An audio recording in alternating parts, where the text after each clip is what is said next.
Good everyone, we're now live streaming. Welcome to all those in the gallery for our February Council meeting and those also joining us online.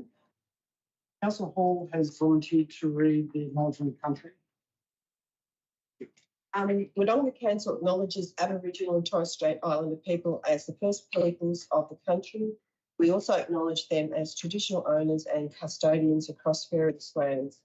We pay our respect to their ancestors, elders, children and young people.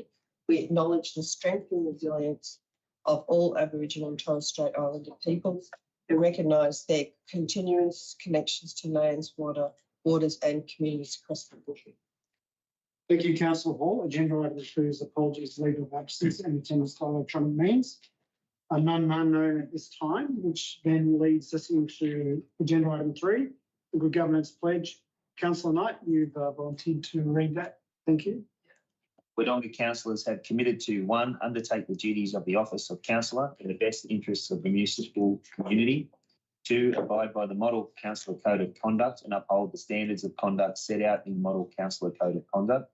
And 3, faithfully and impartially carry out and exercise the functions, powers, authorities and discretions vested in the office of councillor under the Local Government Act 2020 and any other act to the best of their skill and judgment.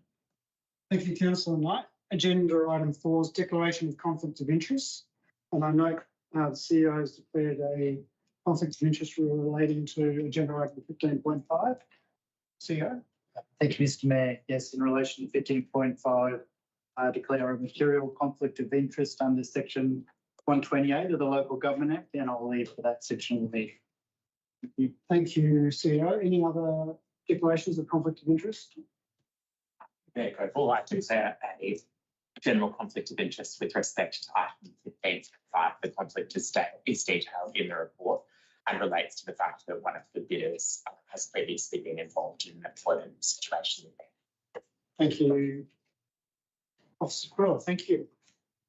So now leads us to agenda item 5. Confirmation of minutes from the previous meeting. There's a recommendation there for us. Could I have a mover? Councillor Knight. The seconder, Councillor Hall. All those in favour? That's carried unanimously.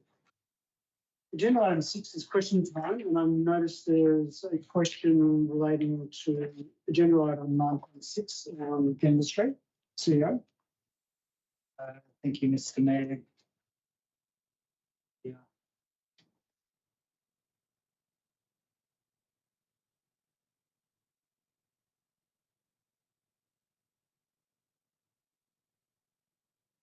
Thank you, Mr. Mayor. We have a question in regards to the item on Denver Street, and the question is in relation to planning application 173/2024 at 6A Denver Street.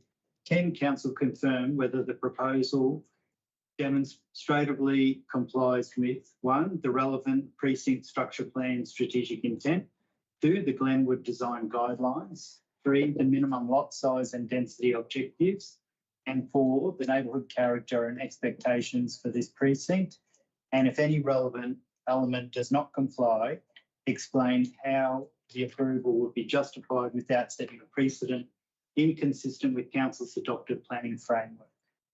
In response to that item, Mr. Mayor, and we will publish this on the website, the Council report 9.6, which includes the delegates' report, specifically responds to the questions raised and can be read in the public agenda.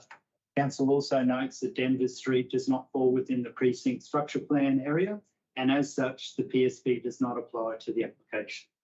Thank you, Mr. Mayor. Thank you, CEO. Agenda item 7 is petitions, and I understand there are none.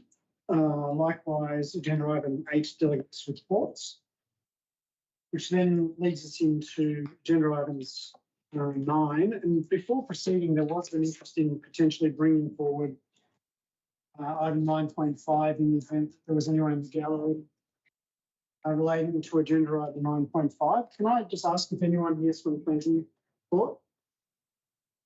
If not, then we'll keep the agenda as suggested here. Agenda item 9 is Finance and Budget Delegated Committee minutes of meetings. There is a recommendation there before us. We move it for that. Councillor Quilty, thank you very much. This week, a couple of amendments to the minutes. And I have an amendment. Just before doing that, Councillor Cowan and Councillor Aldridge are on CEO. Thank you, Mr Mayor. In regards to the minutes, my apologies. Councillors, with some absence of staff, we have done a couple of administrative changes, which I've distributed via email to councillors today. They make no difference to the result, but I'll note that for one motion, there was the chair used his casting vote against the motion. It should have been for the motion, and it was still listed as carried 4-3. And the other matter was in regards to two councillors being recorded as both for and against, and those councillors were against, but it doesn't make any difference to the carried 4-3 in that result. Thank you, CEO. I'm just going to circle back to Councillor Cowan and Councillor Aldridge. You've got any I'll other? go first because my one's a quick one. It says Councillor Aldridge left the chamber at 6:30 8 p.m. due to a material conflict of interest. Can I please have material amended to general? Thank you, Councillor Aldridge, for noting that. I do recall it being declared as general conflict of interest. Councillor Cowan? Thank you. Mine's on page 1114. And it's just a very minor change, but it didn't, the motion doesn't make sense as it's written. And it says the council reports CEO to provide a report to council for a program about a proactive graffiti removal program in Wodonga for the 2026 financial year. And I actually said that council requests the CEO to provide a report for a proactive graffiti management program in Wodonga for the 2026-27 financial year. Did you note the difference there, CEO? I have known the difference. We'll just check that against the recording if that's okay. I assume Councillor Cowan has already done that. Then we'll do that amendment. Thank you, Councillor Cowan and Councillor Aldridge. We have a mover for the motion being Councillor Quilty. Do I have a seconder? Councillor Knight. Did you want to speak to him at all? Yes, I didn't actually get a chance to say what I'm moving, but I'm moving as per recommendation, Yes. subject to the amendments voiced by CEO, and a good job on picking up. I didn't pick up the graffiti amendment or the material with general amendment, but I, subject to those amendments, I believe that I'm happy to move to endorse. Good. Thank you very much, Councillor Knight. Yeah. No? Any other councillors?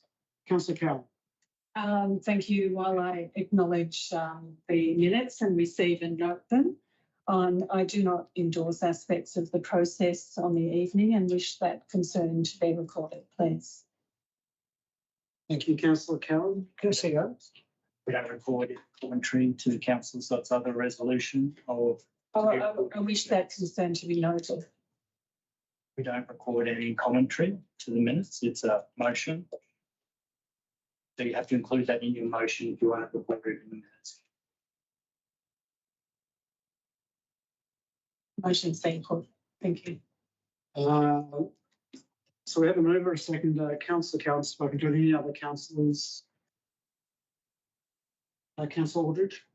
Would Councillor Quilty be interested in amending her original motion to note Councillor Cowan's concerns?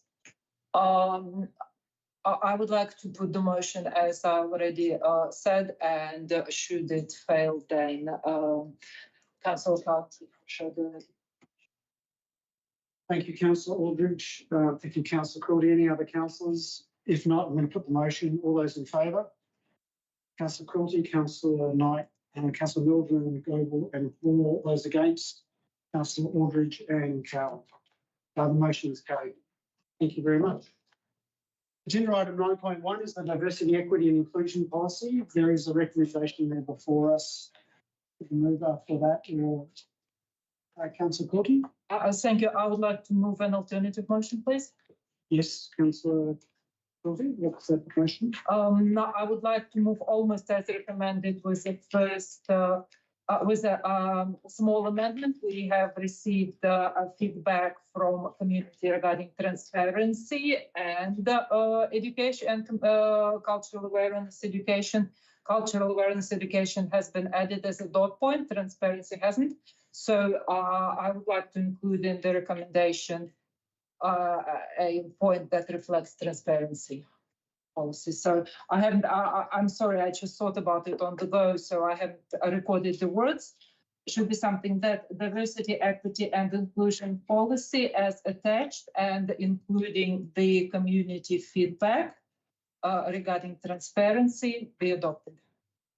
That's clear. Thank you very much, Councillor Quilty. Do I have a seconder for that? Oh, CEO, yes. Thank you, Mr. Mayor. Councillor Quilty, are you okay with an authorise the CEO to add wording to include transparency in policy? Yes. To include CEO, and then you're wording to include the transparency. Thank you. So I've got a mover, Councillor Quilty, a seconder.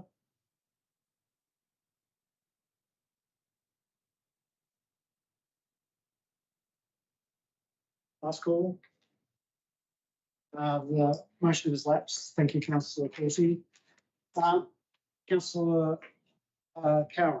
Thank you. I'd like to recommend an alternative motion, Mr. Mayor. Yes. And that is that the diversity, equity and inclusion policy as attached be adopted and that the council review the terms of reference for the Wodonga Access Group as an informal advisory network and the committee's policy and charters applicable to formal committees of council with an aim of ensuring a clear, consistent and equitable governance framework across council's formal and informal advisory structures.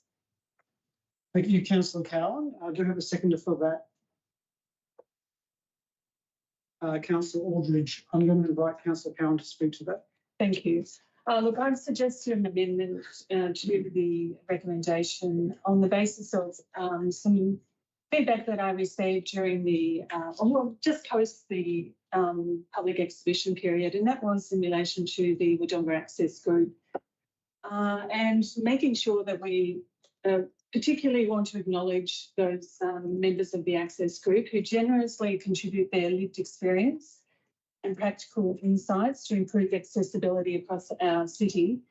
And their advice has strengthened many of council's projects and decisions over the years. So their contribution is genuinely valued. And as we adopt this policy tonight, I believe it would be prudent to ensure our related frameworks are aligned with the principles we're endorsing, particularly around equity, accessibility, and meaningful participation. And for that reason, I'm moving this minor amendment requesting a review to the committee's policy to ensure the alignment of this policy and the principles. This is not about criticism of the current policy. It's great. I just want to make sure that all of our policies have got their similar vein. They reinforce something fundamental, and that is that our community has a right to participate fully and meaningfully in civic life, and inclusion requires more than good intention. It requires structure and accountability in our policies. Thank you, Councillor Cowan. Councillor Aldridge is the seconder. Nothing further to add, Mr. Mayor.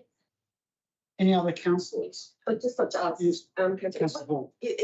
is part of that amendment to do around inversing people to provide their feedback in the committee? Well, to add to the feedback that I got, the concern was that we do have some committees that have a small sitting fee.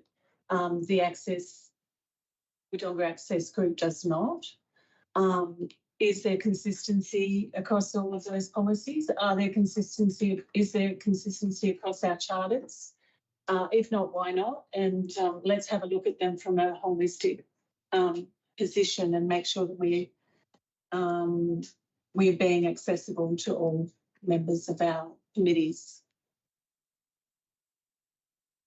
Councillor Hall. Oh, yes. I will go on to say, I know that there's 35 people on that committee, so if we want to be consistent with some of the other committees where they get $100 per meeting, it's a considerable amount. They meet 4 times a year, so it's a considerable amount of money to have to include in the budget. And if you look at the other committees that have gone out there without just volunteering, that would have to include them as well. So we're looking at a considerable increase into the budget request to implement that idea into a policy. So anyway, I'm just going to go on further. I won't be supporting because I believe we should treat people all equally. Council has so much relevant legislation in dealing with discrimination, both in state and federal level. So we've got 45 council policies. And in my opinion, I don't think we need any more. We've got a disability policy. We've got a gender equality policy. I don't see the necessary to support this. As I said, there's the human charters of human rights, Victorian Disability, Public Wellbeing Act, Racial and Religious Tolerance Act, Racial Hatred Act, Sex Discrimination, Commonwealth Government, Gender Equality, Equal Opportunity Act, Disability Discrimination Act, Commission for Children and Young People's Act, Closing the Gap for Indigenous and Disadvantaged, Youth and Child and Families Act. We can always refer back to that if need be. So I don't believe we need enough policy. Councillor Gunn, I noticed you had your hand up and I know you wanted to respond, but I might defer that to your rate of reply. And offering other councillors an opportunity to speak to the motion if they so desire. Councillor Milton, and then I've got a question of the councillors, and then I'll go to Councillor Cowan. Councillor Milton. Thank you, Mr. Mayor. I won't be supporting the adoption of this policy or anything that remotely looks like it in the future. I see this as just another layer of bureaucratic incursion into the processes of council. It's totally unnecessary. Anything and everything that can be achieved from this can be achieved through other regulatory or statutory or policy processes. This is more of the adoption of the image of the Victorian state government, and frankly, I think I've reached the end of the tether with trying to make ourselves look like the Victorian state government.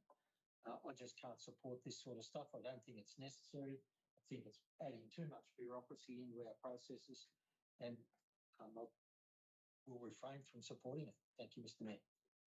Thank you, Councillor Milton. Any other councillors? Councillor Courtney. Thank you, Mr. Mayor, and thank you, councillors, for your debate. Well, tonight is one of those rare nights when I'm going to respectfully disagree with Councillor Mildred. I'm actually not going to support the motion put forward by Councillor Cowan for reasons that I will speak on a little bit later. However, I do support and would be entirely happy to endorse the policy had it had the addition that I proposed earlier. And the reason for that, I do not believe it's another layer of bureaucracy. Yeah, there is a lot of bureaucracy here, and there is, here in the list of the legislation that is related to non-discriminatory laws. While I am absolutely certain that every councillor here, whether supporting or not supporting this policy, believes in treating all the people equally, I think that the amount of state, federal and other level acts actually proves that we need to have a bit of a policy that is a two-pager that pulls everything together and gives us a point of reference. That's number one. And number two, our policy has a very important point to make. It talks about Wodonga Council seeing diversity as a strength, and I firmly believe in it. Not because before I assimilated after 20 years of living here, I was a representative of cultural and linguistically diverse community, but because I believe this policy goes far beyond community, and we talk about the lack of the avoidance of discrimination, not just on gender, cultural, linguistic, or whatever basis. We talk about political diversity, cultural diversity, any kind of diversity that exists in from the superficial point of view, homogeneous groups of people. It is about respecting each other and seeing diversity of opinions as strengths.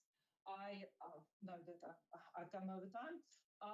The reason why I'm not going to support or to vote in favour of the policy as suggested by Councillor Cowan is I don't believe putting in a policy that supports sitting fees for every committee. I believe if we are going to treat people equally, we need to address case-by-case basis and look into the opportunities and possibilities to eliminate inequality. If, for example, committee members have difficulty accessing a committee meeting, we should address that and perhaps cover a taxi fee instead of having a blanket rule for this amount. Yes, thank you. Thank you, Councillor Cordy. If I could just pause the debate. Apparently we're having some technical issues with audio. With those that are streaming online not being able to hear the audio, I'd like to suggest that we adjourn the meeting, and I'm looking for a mover to adjourn the meeting for a maximum 10 minutes to accommodate. Jane, is that correct? Right now we got voiced over. We do. Is the noise from the desktop still interfering? No, it's fine. Yeah, but as long as the public can hear. It's good now. It's fixed. Oh, it's fixed. Okay. If that's the case, then we don't need to adjourn. Apologies, Councillor Quilby. I still did. Yeah, you finished. Thank you. Okay, if I could just ask a question of the CEO, it's really to get an understanding around the requirement. We already have an existing DEI policy, so this is seeking an amendment to that to adjust for the amendments to recent legislation, etc. But to what extent are we required by with Local Government Act or any other relevant act to actually have this as a municipal authority? I think, Mr Mayor, I'll hand to Director Ryan to answer that. Oh. Thank you for the question, Mr Mayor.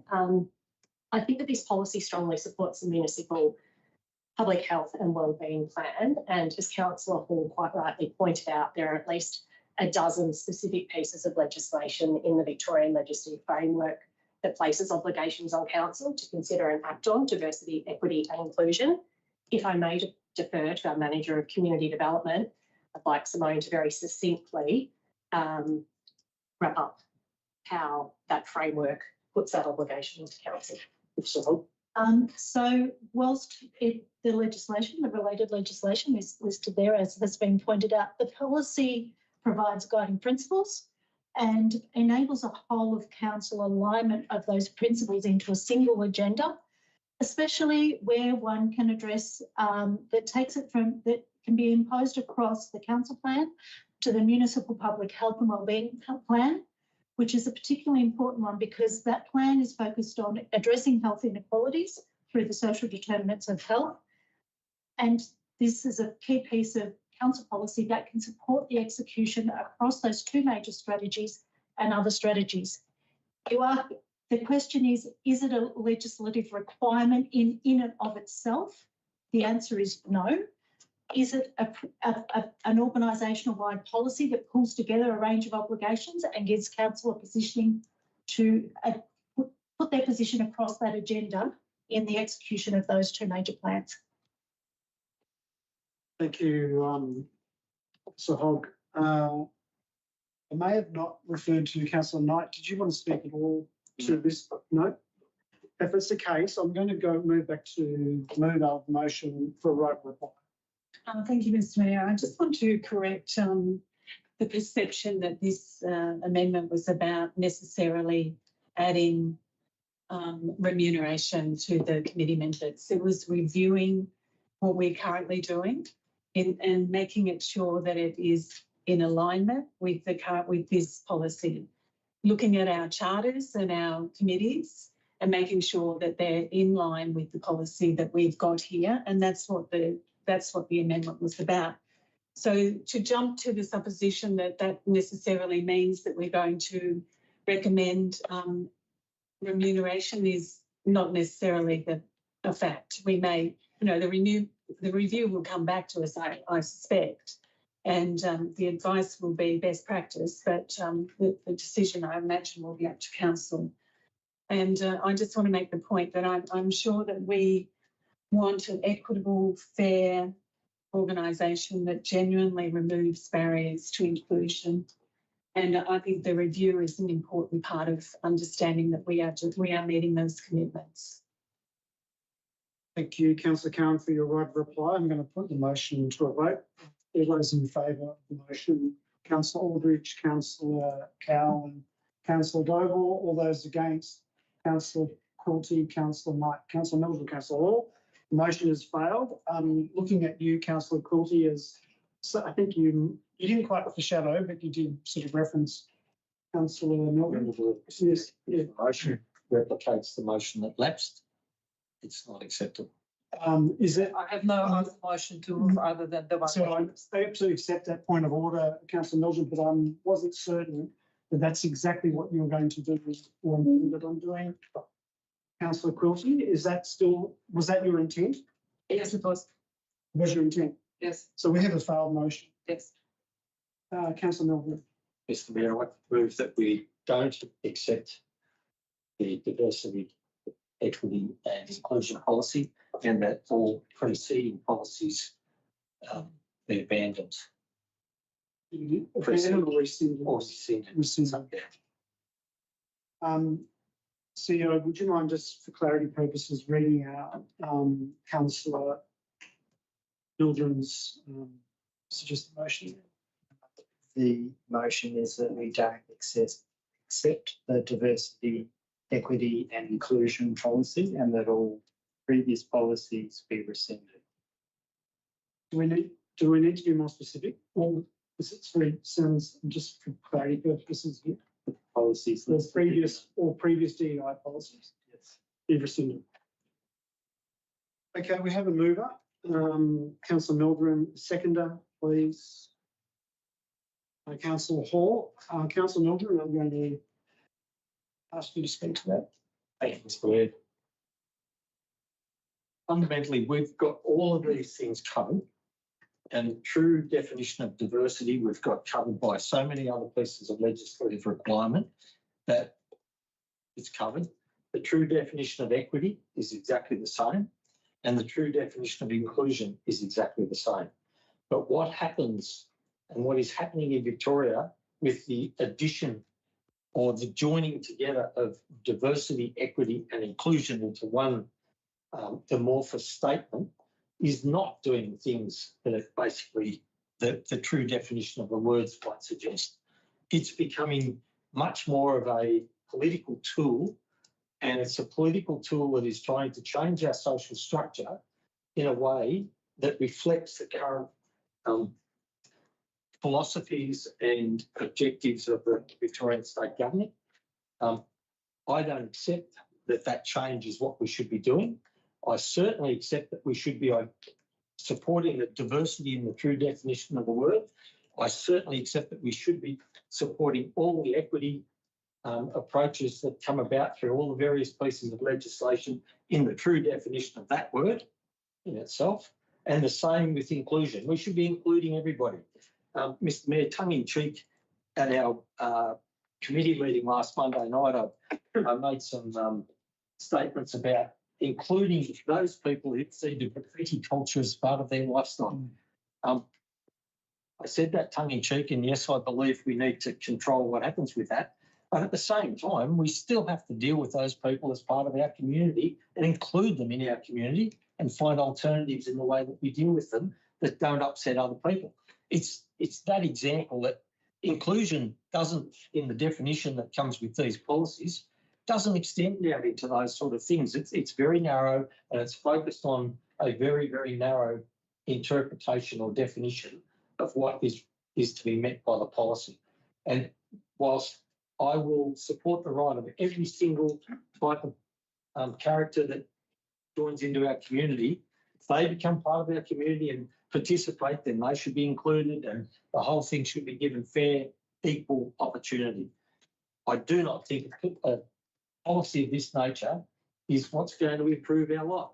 And furthermore, it's just another level of bureaucracy that we're adding into this organisation, and I'm sure it's happening in other places. It's happening across the state government, and similar sort of things are happening at the Commonwealth government as well. we've got to cut back on the levels of imposition on our population and imposition through bureaucracy. So, Mr. Mayor, I'm going to go to Councillor Hall, given that she seconded it. Did you want to speak to it, Councillor?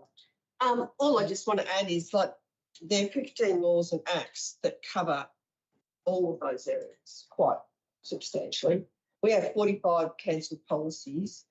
As I said, we have disability, gender equality, but also we use all of these as our reference material when putting together policies and plans and what have you. So I don't see another need for more policy. I think we need to have less policy, not more. So Thank you, Councillor Hall. Councillor Milton, just for clarity, were you looking to move a motion there? Or no, you want to move right? yeah, I moved the motion. Yeah, thank you. Other councillors? Councillor Cowan. With you, and if this motion fails, I foreshadow an alternate motion. Mr. Mayor, this policy brings together, it's true, it does bring together many pieces of legislation, and it's an important message to our community that everyone matters. That's simply it. Diversion, inclusion, access is telling our community that everyone matters. And I'm foreshadowing the recommendation. Thank you, Councillor Cowan, and for showing that, as recommended in the event this fails. Before I go to other councillors, CEO, did you want to? Thank you, Mr. Mayor. Seeking some clarity that not only are we rescinding the existing process, but our policy that is in place prior to that process is being rescinded. Yes. And on that basis, our community engagement policy talks about when we make significant differences to the community that we will go out and consult with members of the community. So to withdraw that policy without going to consultation on the withdrawal of the policy wouldn't be consistent with our community engagement policy. Councillor Meldrew? My wife's response to that, Mr. Mayor. Sorry, you reserve your right. No, I seek the right to respond to the CEO's entry into the debate. I don't accept the fundamental statement that was made there that because we are not pursuing this policy, the requirement to consult in another policy is actually negated. That is simply not the way I see the world. And I don't accept that that's how it is. CEO, and then I'm going to go to other councillors. Thank you, Mr. Mayor. I was talking about consulting on withdrawing the process that's in place now, but the original policy, which has been adopted by council and in place, that there's no consultation on withdrawing that policy, the original policy prior to this process. Mr. Mayor. Thank you. Other councillors? Can I seek some clarification on that? Question? Yes, thank you. Through you, Mr. Mayor, to the CEO. So does that, is what you're saying that if this policy is withdrawn, that we need to go to community engagement to say, council is withdrawing this policy, is there any feedback? Is that what you're saying? Through the Mayor, Councillor Cowan, that is correct. Our governance rules and our community engagement policy talk about if we make significant difference that we consult with the community on that. Given we have an existing policy in place and we're consulting on changes in a new policy, there's two changes in places here. So one we've consulted on, but withdrawal of the original policy has not been consulted with the community. Another response to that, Mr. Mayor. That's just going way over the top. Talk about bureaucracy in the Point place. of order, Mr. Mayor. Point of order. So, thank you, Councillor Mildred and Councillor Cowan. You have a point of order? Thank you, Mr. Mayor. Is the Councillor Mildred speaking to you through, or to the CEO through you? I assume that Councillor Mildred was speaking to the CEO via me. I want to speak with you, Mr. Mayor, to raise the point. Right. So you're asking for what? Sorry, just to be clear. The clarity of this is about the sovereign right of the councillors. That's the point of order, Councillor Aldridge. Councillor Mildred should be using this debate in his closing statement, not having a back and forth argument with councillors. So do you want to refer to the governance rules there in relation to that? No, Mr Mayor, I'll seek your guidance on that. I'm gonna seek advice about one of our governance officers on that, because I don't have the governance rules at hand. Going back to what the question was, sorry, what was the question? Sorry, the question was. I was responding to a statement made by the CEO, and as the mover of the motion, there's a right in the governance rules, or used to be, having looked at it the last few months, there's a right for the respondent to come back to the statements made by the CEO. I believe Mr Mildred was replying to Councillor Cowan, not the CEO. That's not my understanding, Councillor Aldridge. I'm just wondering whether it's worth adjourning this to get clarification on this governance rule. Can I please seek a mover for an adjournment for a maximum of 5 minutes to clarify this governance issue? Mover, Councillor Knight, seconder, Councillor Cowan, all those in favour of adjourning for 5 minutes, Councillor Quilty, Councillor Knight, Councillor Goble, Councillor Aldridge, Councillor Cowan, all those against, Councillor Hall and Councillor Mildred. The motion to adjourn is carried.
Are you ready to go? Thank you very much. Thank you for those indulging us in, while we adjourn, just seeking clarity on this governance issue. The advice from the governance team is that Councillor Aldridge has to state the point of order, and if not, Councillor Mildren can continue. So I invite Councillor Aldridge to state her point of order. Councillor Mildren can continue. Thank you. I invite Councillor Mildren to continue. Thank you, Mr. Chair. Statement that the CEO has made in relation to not being able to make a decision. The council can make decisions on matters before it. And if that decision impacts on other things, then so be it. The council, in the context of this, is in essence sovereign. And to make a decision that might be at odds, perhaps not contrary, whatever else, but at odds with some other policy that's not directly related to this matter, would be stretching a very long bow to say that that's the reason why the council can't make a decision in the form that the motion may well be in this context. So I don't accept that. I believe it's stretching a very long bow to say that the council doesn't have the right to make a decision that deals with this matter in the way it's been put before the council. CEO? I think Mr. Mayor, I'll withdraw that advice. Thank you. In relation to section 58 of the governance rules, it talks about 12 months. It's acceptable. Thank you, Councillor Mildren. I'm interpreting your response as a response to the CEO. I'm going to go to other councillors for an opportunity to contribute. Councillor Wilson. Thank you, Mr. Mayor, and thank you, councillors. I would like to make a few more points to address the debate that has just happened. One of the points made in this debate was that this policy says, and that is about, and please correct me if I'm misinterpreting it, the words from another councillor, that everybody matters and everyone should be treated equally. I actually haven't heard any statements during this debate that are to the contrary, that contradict the statement.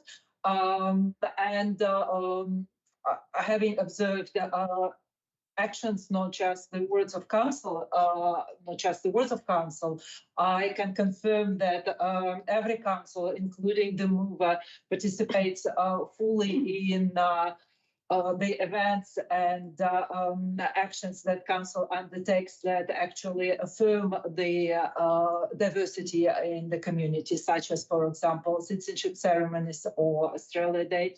I would like to make another point that explains why I'm not going to support the motion in front of us. I do believe that while we do have a lot of bureaucracy pretty much everywhere, I believe that this policy actually adds to efficiency or can be used as a tool to add to our efficiency. Not only does it put together a lot of policies and the acts that we already have, it talks about addressing the whole council, addressing the barriers against inequality. And this can be used efficiently, not just creating blanket rules or making blanket large spendings, but looking in detail at addressing barriers that may prevent various members of various groups to participate fully.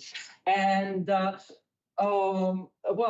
as in being in the image of Victorian government, I have my own firm beliefs in whose image I was made. And if some people happen to mistake it for the image of anything else or anyone else, even Victorian government, then so be it. They're free. Thank you. Thank you, Councillor Courtney. Any other councillors that haven't spoken yet? If not, I'll make a comment before going to Councillor Mildren for the right to reply. I'd like to endorse your comments, Councillor Courtney. I see this policy as being an aggregation of 16 other pieces of legislation that actually make it, as an organisation, a lot easier to comply with. It's principle-based, and for that reason, I am actually not going to be supporting the motion, but I'm going to now move to Councillor Mildren for his right of reply. Thank you, Mr. Mayor. many years ago when I was a student of various aspects of the law associated with property and the like, we were given some education in how you draft legislation. And my understanding from that of the Interpretation of Legislation Act as it was when I was at university, and there may well have been changes since then, but the Interpretation of Legislation Act in essence said that you do not repeat other legislative or policy or regulatory processes ad nauseum in subordinate or subsequent pieces of legislation that are a continuation of or an aggregation of the base pieces of legislation. So in that context, what we're saying here is or what some people have been saying here is that diversity, equity and inclusion policy is a belts and braces approach to aggregating all this other stuff just so we know what the other stuff says. Well, yeah, possibly, and maybe there's some merit in that in today's world where we tend not to be as clear thinking as perhaps we might have been in the past, or we don't critically analyse things as much as we might have in the past. That may well be useful. But in my opinion, this, and there are some others of similar nature to this, that I don't think we should be adding to the bureaucratic burden that comes with a myriad of different policies that get layered upon layered upon layered into our council activities, particularly when all of these things, everything that's included in this piece of legislation is actually included under other legislation that we must comply with. So the motion, Mr Mayor, thank you. Thank you, Councillor Meldrum. Putting the motion to councillors, all those in favour. Councillor Knight, Councillor Meldrum, Councillor Hall, all those against. Councillor Quilty, Councillor Goble, Aldridge and Cowan, the motion has failed. If I'm correct, Councillor Cowan, you foreshadowed a motion in the event that this was to fail, so I'm going to move to you. Thank you. It says per the recommendation of the officers that the diversity, equity and inclusion policy as attached be adopted. Thank you. Do I have a seconder for that? Councillor Aldridge. Councillor Cowan, I'm going to ask you to speak to that, please. I'll just put the motion. Councillor Aldridge. What's that procedure? Well, is that your intent there, Councillor Cowan, that you're actually moving a procedural motion to put it? Do I have a seconder for putting it? Councillor Aldridge. All those in favour of putting the motion as a procedural motion? Put his motion, yes. Yes. So Councillor Quilty, Councillor Meldrum, Councillor Goble, Councillor Aldridge and Councillor Cowan. The procedural motion has passed. We're going to put the motion. All those in favour of the motion as articulated by Councillor Cowan, Councillor Aldridge, Councillor Goble, Councillor Quilty. The motion has passed or carried. Thank you very much, everyone, for your patience. Agenda item 9.2 is the Property Divestment and Acquisition Policy Review. There is a recommendation there before us. Do I have a mover? Councillor, sorry? I'd like to put an alternate motion, Mr Mayor. Councillor Cowan with an alternative motion. Did you quickly want to just mention that? I'll read the alternative motion. That is that the draft property divestment and acquisition policy as attached be endorsed for public exhibition for a period of at least 21 days, with the CEO authorised to amend the draft policy prior to the exhibition to include the wording to the effect that a public interest test that satisfies the council that the proposed divestment or acquisition is in the public interest and delivers a net benefit to the community is demonstrated. And the second and third are as recommended. That's clear, thank you. Councillor Cowan moving that is, do you have a seconder for that?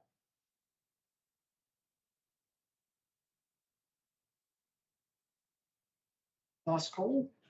Sorry, I'm just reading through it, trying to understand what this is actually going to see it.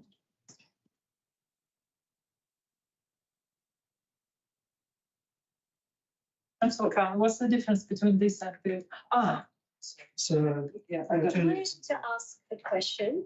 ask a question.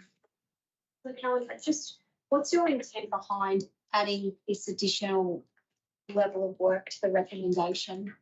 It's just the current property and divestment acquisition policy that would be proposed to go out for public consultation.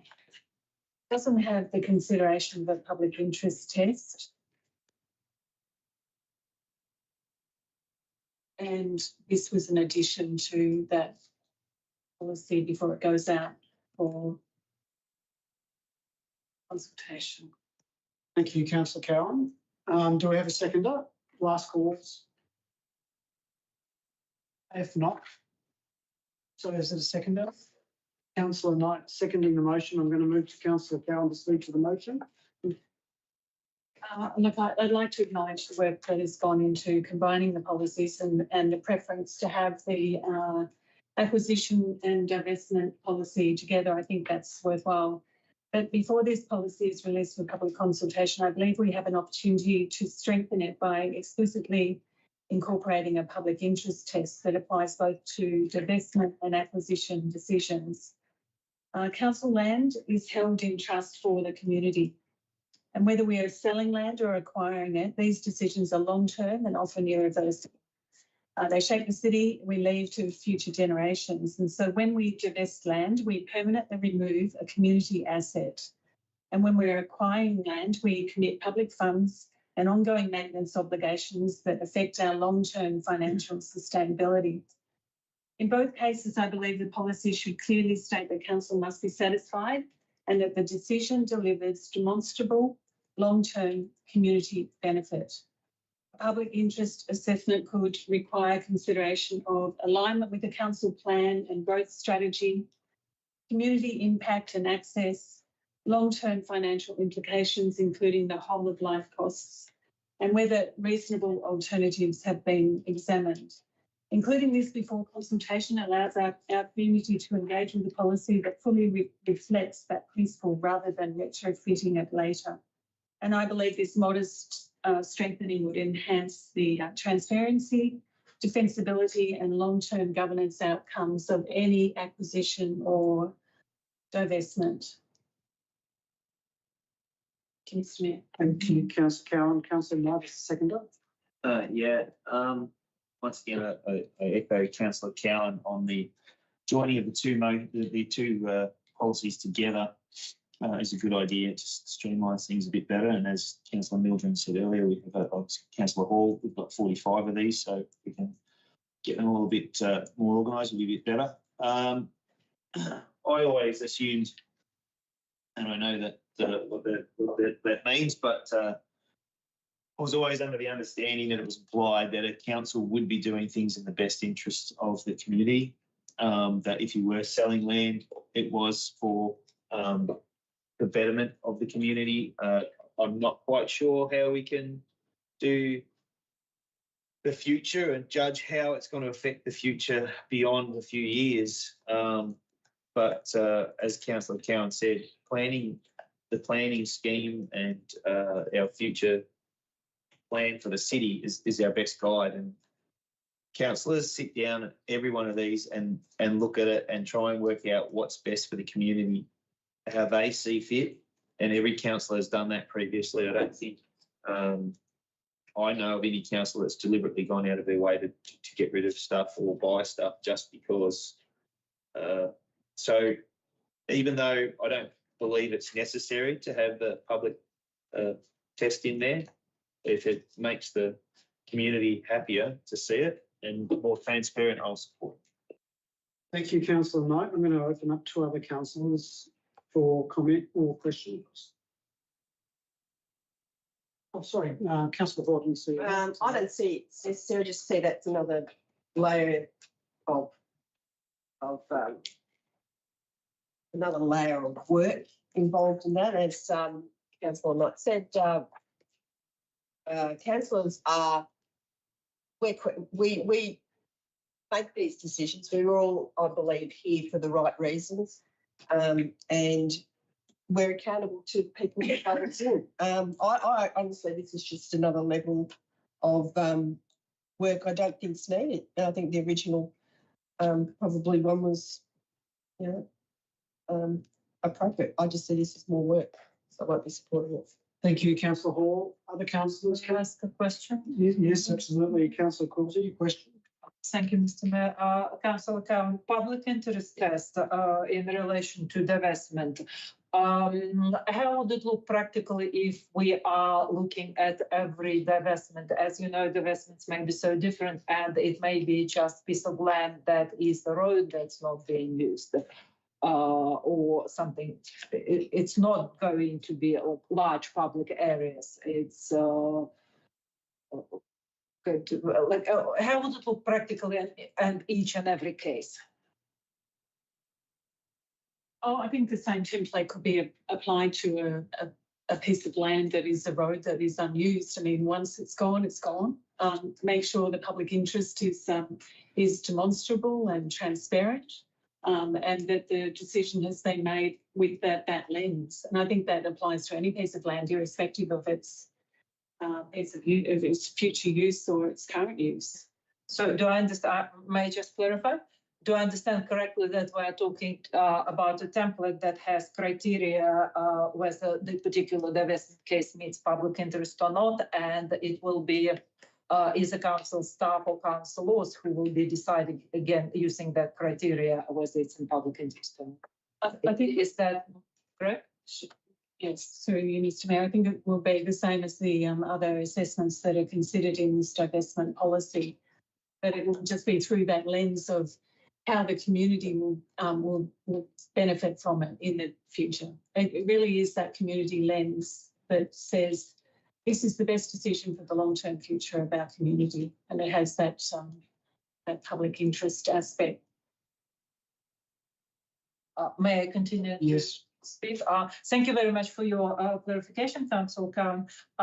With respect, I would agree that in the form that I'm envisaging it from the explanation I have received, it's not something I'm keen to support. Public interest is to be determined in consultation with the community, and obviously we cannot go for consultation with the community about every piece of land we're going to divest, and it's just not going to be practical. And having another template and criteria and that the same people who make all the other decisions around the investment. It's just an additional template. And while I do think that we should always keep public interest at the heart of everything that we do, we have already been elected to make the decision on behalf of the community. And I just think that a template is not. We had community consultation when we had election as councillors in this respect. That's my opinion. Thank you. Thank you, Councillor Coulter. Other councillors before? Oh, Councillor Aldridge. Mr. Mayor, I'm really on the fence about this one because I really do support transparency, and I can see how this would, assist with that. But I do also believe that councillors are represented to be the voices of the community. And my concern with this would be we're going to be going to the community and they haven't been informed as much as we have on a lot of these divestments. There's always a backstory. There's a lot of information that councillors are provided, which is publicly available, but let's be honest, a lot of people don't go looking for it. Classic example is people asking where our movie cinema is, lately. My concern with this alternate motion is that we could potentially getting feedback that isn't as educated as we would like it. Thank you, Councillor Aldridge. Other councillors, Councillor Mildred, and then myself, and I'll go to Councillor White reply. Thank you, Mr. Mayor. Councillor Aldridge and I align quite a lot on this particular issue. Probably Councillor Aldridge will do that. Councillors, in my opinion, councillors should be able to act and make decisions on things like property divestment and acquisition based entirely on merit. Now, more bureaucratic clogging of how the council acts and how it functions is not going to be very helpful to us to put any of this stuff together. That's the starting point. The policy has the potential for decision process to be at odds with councillor decisions. That's the first point. The public interest, well, how many submissions will it take to dictate the decision simply because the policy requires it? What this does is like the Bill of Rights. In a Bill of Rights, it locks in what must be considered and removes anything that's not mentioned or included as a criteria from being able to be considered. And that's what this type of policy does in the context of what we're talking about. And to support Councillor Aldridge, we are elected under a representative democracy and should not be restricted in applying the merits beyond the prescription of a policy. There is all in property divestments and purchases, there are always things that will be outside of the policy. It is a given for property matters. And we must be able to act on merit and take our responsibility seriously and be accountable for our decisions. Thank you, Mr. Mayor. Thank you, Councillor Meldrum. Well, I absolutely respect the intent of Councillor Cowan in her suggested changes to what has been recommended by officers. I do see the policy as already dealing with that intent. It talks about, refers specifically to strategic need, also refers to considering current and future generations, and also refers to the Section 114 process, which this council has seen work in favour of giving consideration to some of the factors that Councillor Cowan has referenced. On that basis, I won't be supporting the motion. Councillor Cowan has a right of reply. Thank you, Mr. Mayor. I think this is about explicitly demonstrating the merit of a decision to acquire or divest on a piece of land. We are required under the Act to go publicly in many cases, to consult with our community. This is the lens by which our community can be confident that the decision has had their best interests at heart, and it demonstrates that clearly. The public interest test is not something that is necessarily equally applied across all pieces of land, respecting what Councillor Courty was saying, on a piece of land that is no longer used for a roadway. But necessarily, these are big decisions, and I think the idea of being able to demonstrate the interest is in the public's best long-term future is an important aspect. Thank you, Mr. Mayor. Thank you, Councillor Cowan. With the debate now exhausted, I'll be putting the motion to a vote. All those in favour? Councillor Cowan, Councillor Knight. All those against? Councillor Aldridge, Hall, Goldberg, Meldrum and Courtney. The motion has failed. Seeking another motion, please. Councillor Aldridge. Move as recommended, and the procedural motions that we can just vote. I'll need a seconder first. Seconder to as recommended. Councillor Cowan, a procedural motion from Councillor Aldridge that the motion be put. Could I have a seconder for that? Councillor Cowan, all those in favour? Councillor Cowan, Aldridge, Goble, Hall, Knight. That's carried. So on the basis of that, those against, sorry, Councillor Mildren and Quilty, the motion is carried. I'm going to put the motion to a vote as recommended by the officer. Thank you, Councillor Aldridge. All those in favour? Councillor Cowan, Aldridge, Goble, Knight. That is carried. Oh, sorry, those against? Councillor Hall, Councillor Mildren, Councillor Quilty. The motion is carried. Thank you. Agenda item 9.3 is the CCTV Policy Review. We have a recommendation from our officers. The mover, Councillor Aldridge, and a seconder. Oh, sorry. So seconder as per the recommendation. Just to be clear, Councillor Aldridge moved, Councillor Cowan seconded. I'm going to move to Councillor Aldridge to speak to that as the mover. Thank you, Mr. Mayor. I'm happy to support the recommendation before us tonight. This updated policy provides a clear and consistent governance framework for how council uses surveillance technology across our facilities. It strengthens privacy protections and aligns our practices with the latest guidelines. And I welcome the added governance controls introduced after our briefing, requiring explicit council approval for any use of facial recognition technology. I believe the policy enables efficient day-to-day operational management while making sure that higher risk or expanded surveillance capabilities remain firmly a matter for council's decision. Putting this draft out for public exhibition is the right next step, and I look forward to hearing the community's feedback. Thank you, Councillor Aldridge. Councillor Cowan is the second. Thank you. Just that also included as an enhancement to this policy was that council approval is now required for the installation of any new CCTV that is not connected to a council-owned building or managed building. Thank you, Councillor Cowan. Other councillors would like to speak or ask questions on the motion? Clarity. Sure, Councillor Milton. I must have misread things because I read it as council-owned land, not council-owned building.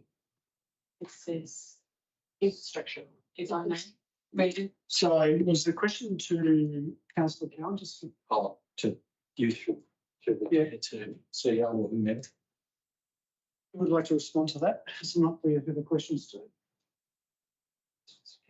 Councillor Cowan. I'll just read the agenda paper as it's written. Council approval is required for the installation of any new CCTV system that is not connected to a council-owned or managed building or recreational asset.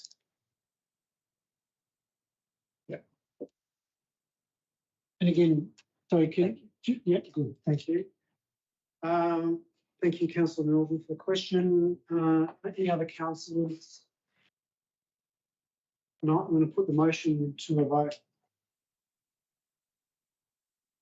Sorry, I've replied to Councillor Aldridge. Nothing further to add, Mr Mayor. Good, thank you. Put the motion, all those in favour? Councillor Cowan, Councillor Aldridge, Councillor Oval. All those against?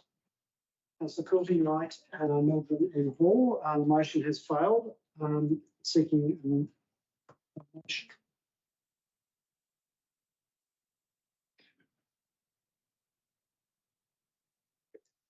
I haven't got anything prepared. This is just to go as a public exhibition. I'm not sure why it's failed.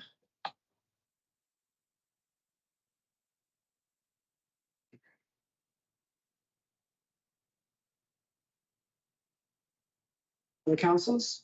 Mr Mayor, can I, maybe just the question I just said, I'm just confused as to why this motion didn't pass, just given all we're doing is putting it out to public exhibition. We're not actually making any decisions right now. It's purely consultation. Thank you, Councillor Aldridge. Would another councillor like to move the motion?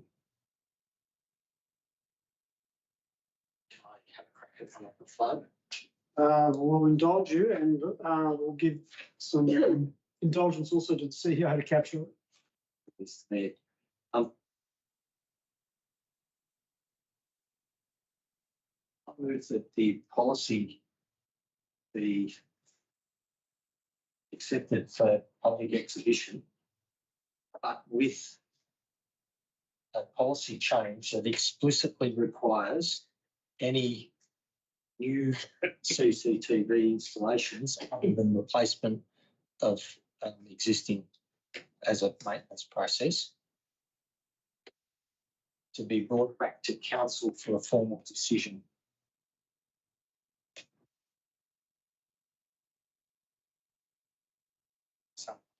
Yes, yeah, I was going to ask you to. That the CCTV policy be accepted for public exhibition with the authorisation by council to add any additional CCTV assets. Does it need appearing for at least 21 days or something like that? Just to add the assets. So there'll be a change, authorise the CEO to. Sorry, can you reread that then? Sorry. That the CCTV policy be accepted for public exhibition with an amendment with authorising the CEO to amend the draft policy to council authorising any additional CCTV assets. My question was, does that need to be explicit regarding the exhibition period? If that makes it clearer. It's in our policy. Right, okay, good. Okay, we're going to move it for that. I think we're clear on what that motion is. Do we have a seconder? Yes. Yep, second to Councillor Hall. Councillor Mildred. Thank you, Mr Mayor. Fundamentally, I don't have a problem with CCTV when it's actually controlled by the elected representatives by and large. CCTV can be and has been used in other times and other places in a manner that impacts on privacy, even in public places. There's certain elements of privacy that we should at least be taking into account. And I think these things are matters that should be addressed at a political level. And in our context, the political level is decision-making by the councillors. Now, clearly, the operational matters of replacing a broken part or the like needs to be able to be just done. But any decisions as to the installation of new facilities, new CCTV in any location, should be a decision made by the council in my view. So that's why the motion, as I've suggested. Thank you, Mr Mayor. Thank you, Councillor Mildred. Councillor Hall, would you like to speak as a seconder? Yeah, it's funny because that's basically, I said I'd support going out for 21 days, but I believed it should come up to council if there's any, I support having a decision or a budgetary allocation come up to council for any decision. So it doesn't, we're the OV, the gatekeeper, it doesn't infringe on our community's privacy. I'm all for supporting, it's a good deterrent as well, but we also got to, we've also got to look after our privacy too. It's too easily manipulated these days, and I would prefer to have it that council have that opportunity to make that decision before it gets accepted. The council level. So, yep, that's what that's me. Yeah. Thank you, Councillor Hall. Other councillors, Councillor Aldridge. Thank you, Mr Mayor. I think my major concern with this motion, alternate motion that Councillor Mildred's put forward is, I just think of the hypothetical scenario where we build our senior citizen centre and we have this brand new state-of-the-art facility. Modern building practice would include a security feature just being integrated into the build in the first place. But now that decision will need to come before council. What if for some reason we have a council group that have some extreme fears about privacy and surveillance, and then we end up with a very, very expensive facility that has no surveillance on it? To me, this seems like a very irresponsible motion and I will not be supporting it. Thank you, Councillor Aldridge. Other councillors, Councillor, didn't see who had their hand up first. Councillor Cow and then Councillor Mike. I'm fine. You're right, you go. Oh, look, I just want to point out, I'm happy for the compromise if that helps us to get the policy out into the public eye, so to speak, talking as public eyes. But I do note there's a bit of an inconsistency in the arguments we've been applying tonight. There are also 16 pieces of legislation relevant to this particular policy and 6 guidelines that are relevant as well.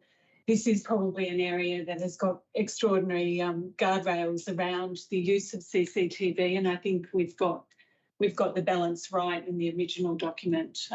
But nonetheless, I will support the opportunity to put it out there for public comment. Councillor Cowan, thank you. Councillor Knight. Just in response, I speak to Councillor Aldridge. My understanding with something like the Senior Citizens Hall would be that it would come to council for approval for the plans in the first place. And that would be part of the planning of the building. That was how I saw it. And yeah, so that you would be putting it into the spec. That's how I understood it. Other councillors? Just a question to Councillor Knight. Yes, Councillor Aldridge. The point that I, Question or comment? it's a question. What if during the planning process, the council refused the CCTV component?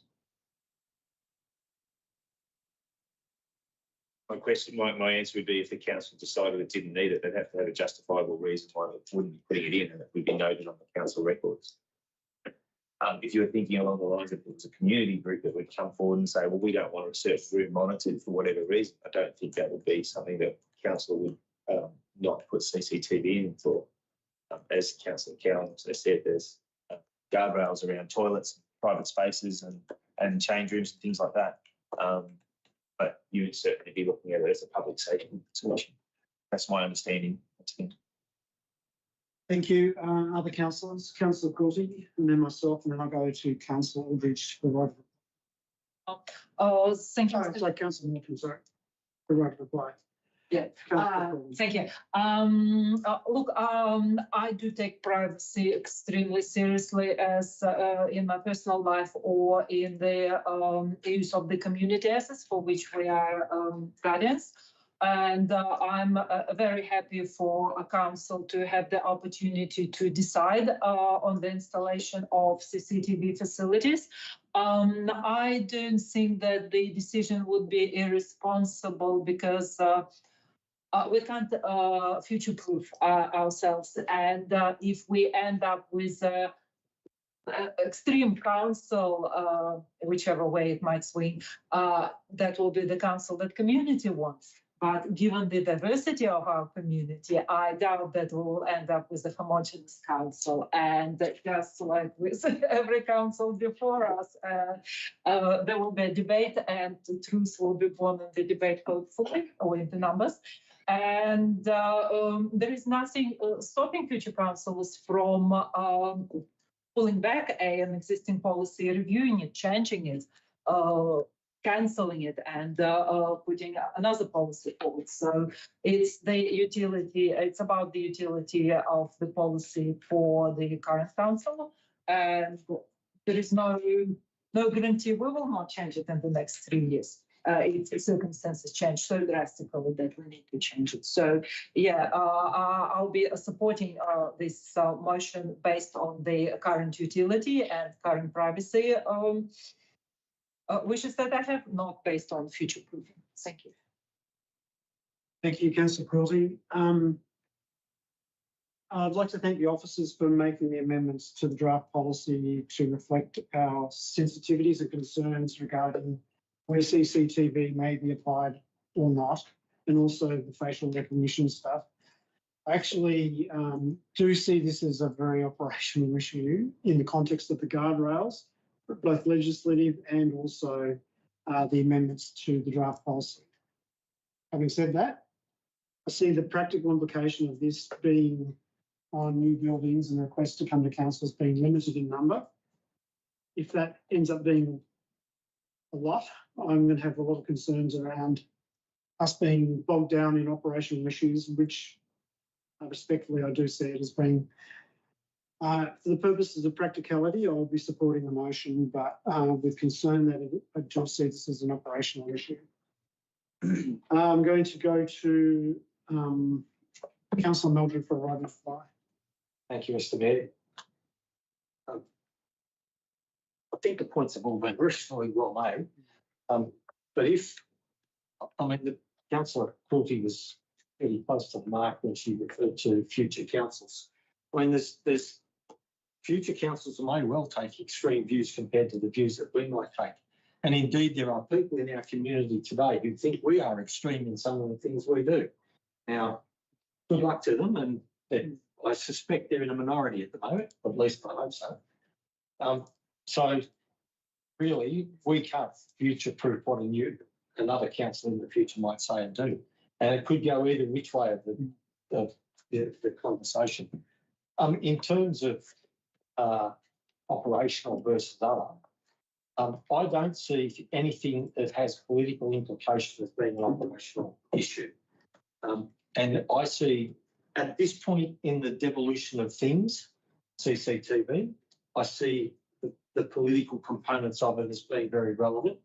Now that may well change quite significantly in time as CCTV becomes a totally accepted thing in every change room and every conceivable place. That may well be where we get to. But right at the moment, in the place we are in history right now, I see this as a political decision, and I believe political decisions should and always should be made by the elected representatives. Thank you, Mr. Mayor.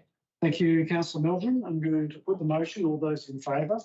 Councillor Corsi, Knight, Meldrum, Goble, Hall, Cowan. Those against? Councillor Aldridge. The motion is carried. Thank you. Agenda 9.4 is the proposed road names for Avalon Park Stage 6. We have a recommendation there before us. Councillor Knight, thank you for moving as recommended. I said alternative. But no, as recommended, thank you. Not funny. I thought it was. Councillor Aldridge. Thank you, Councillor. Did you need to speak to this, No, I'm Councillor? happy to put them there. People speak if they need. Councillor Aldridge, do you want to Yes, speak? I'll speak quickly. So back in November, I made the comments, as much as I do love a native plant, there could be more diversity in Wodonga's street names. And what do we have before us tonight? That is We a have lovely comment. a lovely group of native plants. So I'll copy paste this comment and just add that I'm looking forward to the re-establishment of our Place Names Committee and having the opportunity to chair it. These suggested names comply with the guidelines in the Geographic Place Names Act, so I'm happy to support the recommendation tonight. Thank you, Councillor Aldridge. Any other councillor comments? Yeah. Councillor Hall. Yeah, just a bit of an explanation. They're listed names, new names for the new roads in new subdivision, Avalon Park, Stage 6. The road names follow the flora, fauna, indigenous to Baranduda and surrounding areas. Everlasting is one, Hyacinths is another one, and Thatch. The proposed names, if supported by council, will be forwarded to the state government registrar for geographical names for approval, and if approved, they'll be gazetted and adopted. Look, I don't have any issues with these names. Actually, a bit different, Councillor Aldridge. I actually like flora names. That too, I love them as well. Yeah, and we've got some really nice flora names in our city. So, yeah, I have no issues with supporting this. Thank you, Councillor Hall. Any other councillors? If not, I'm going to go to Councillor Knight. Any right to reply there? No. Put the motion. All those in favour? That's carried unanimously. Thank you. Agenda item 9.5 is a planning application for 158/2025 for Plenty Court, West Wodonga, buildings and works for a rooming house. There is a recommendation there before us from officers. Urban Mover as recommended. Councillor Knight, thank you. Seconder. Councillor Cowan, thank you for seconding that. Councillor Knight, I'm going to move to you as the mover. Speak to it. Invite you to speak to it. We know that there's some issues with people around this planning matter. There's not a lot that council can actually be involved in apart from the planning side of it, and it meets all of the requirements that we can actually talk to, and that's why we are, or I am, supporting. Thank you, Councillor Knight. Councillor Cowan is the seconder. Thank you, Mr. Mayor. I'd like to begin by acknowledging the residents that made submissions on this application. It takes time to have a look at the plans and we form a view and write to council about the things that you genuinely care about in your neighbourhood, and I really do respect that. So thank you to those people who have taken the time to contact us. As councillors, however, we must assess this application within the framework of the Wodonga planning scheme, and in this case, the use of the land as a rooming house actually does not require a planning permit. The permit trigger before us relates only to the design and development overlay, meaning our assessment is just confined to the built form. So on that basis, officers have advised us that the proposal satisfies the relevant overlay controls. It presents as a single-storey dwelling to the street, and it has more on-site parking than required. I do acknowledge that, again, that the concerns were brought to our attention, and I recognise that even when decisions don't align with everyone's hopes, it really does matter that you participated in this process. So I also want to make the point that Wodonga Council is part of a broader advocacy for improvements in the way that rooming houses are regulated across Victoria. And we have not given up on that conversation. And so where there are gaps in the broader policy framework, unfortunately, these are matters that sit currently with the state government. But nonetheless, we are making our concerns known. Yeah, thank you, Councillor Cowan. Councillor Aldridge. Thank you, Mr Mayor. I too want to acknowledge the concerns raised by the objectives, and I absolutely understand why people in the area have concerns, particularly around the proposed use and the potential impacts on the neighbourhood character and amenity. Councillor Cowan has covered a lot of what I was going to say, so I'll just add one more thing, that I will be supporting this motion tonight. And the thing about supporting this motion is it still ensures the objectives retain their appeal rights through VCAT, while council does uphold its responsibility to make decisions based on the planning controls that we're bound by. Yeah, thank you, Councillor Aldridge. Other councillors? Councillor Hall? Yeah, look, I think I'm on record. I don't like these planning laws. I think they don't give the opportunity really for people that are affected by it to put in a. The only reason we're getting it come up to council is because there were 5 objectives, but really our hands are tied, and I think that the state government putting an arbitrary sort of planning law across everyone, like all councils, all in a city. We're a regional council. I don't think rooming houses, especially in areas like that, are a great idea. I know where the Victorian government are trying to densify cities so we can get more people in and densify our towns and our inner city areas, but I'm not for that. I don't like it, and I understand the concerns these people have, and the submitters that have put it in. I just think it doesn't take any account to the effects that those rooming houses have on the streets and the people that are affected by it. So yeah, I'm really torn by this, because it's not a planning situation that I support. It's planning. Yeah. Thank you, Councillor Hall. Other councillors? Councillor Norton? Thank you, Mr Mayor. Also, I see quite a bit of merit for locating a rooming house of this nature in the location that it is in, which is adjacent to the La Trobe University precinct and a few other bits and pieces. And the land around it isn't yet developed, albeit I understand some of the lots have been sold, or if not all of them. And there's a perceived impact of that nature on people. Whilst I see all that stuff, and I acknowledge that it's probably a better location than some others that we've had come up across our city,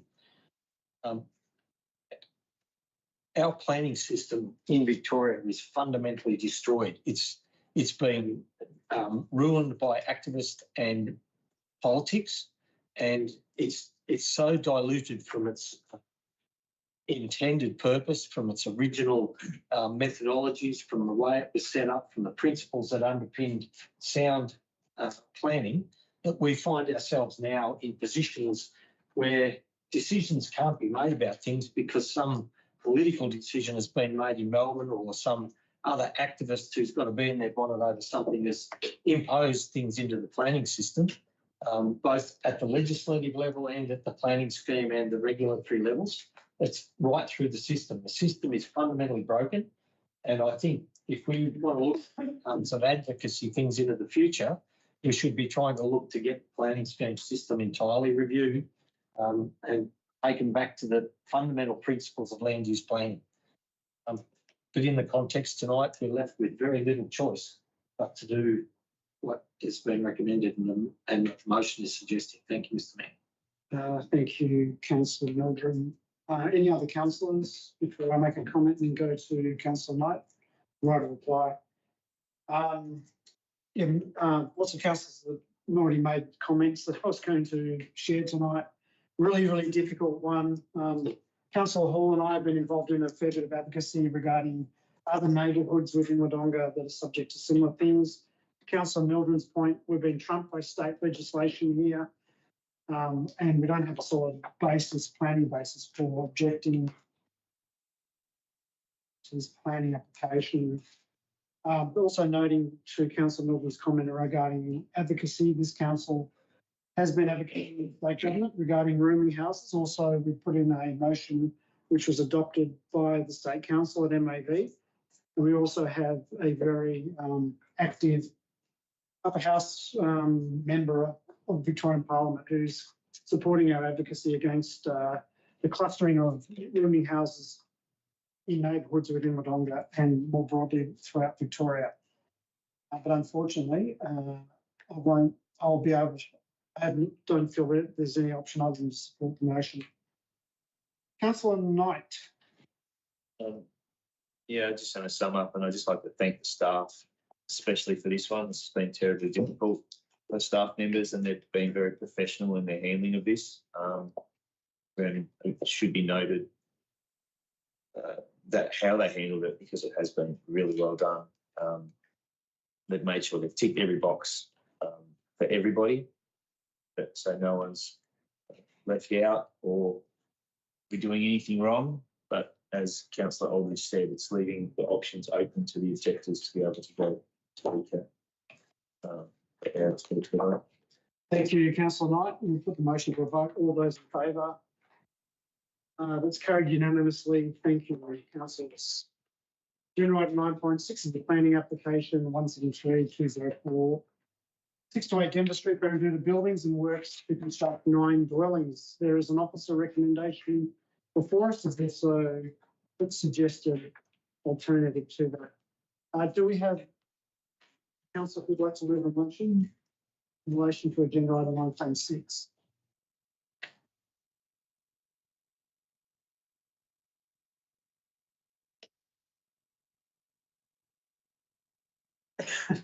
Councillor Melbourne. Thank you, Mr. Mayor. Can I turn it motion? Yes, except the part 2, the bottom notes 2. I don't wish to move that. Do you mind reading that just for clarity? The second bit to be left out is notes that council records do not contain a formally endorsed version of the Glenwood Home Design Guidelines, and council resolves to formally endorse the Glenwood Home Design Guidelines submitted with planning application for the purpose of 16.16 within the section 173 agreement. I do not support that. CEO, did you want to make a comment? Mr. Mayor, would you like me to read part 1? Yes, please, because that has not been published. And I think for transparency purposes, if you could read. Well, I think the mover should technically read it. Councillor Melvin, do you mind reading part 1 of the motion that you're moving? Thank you.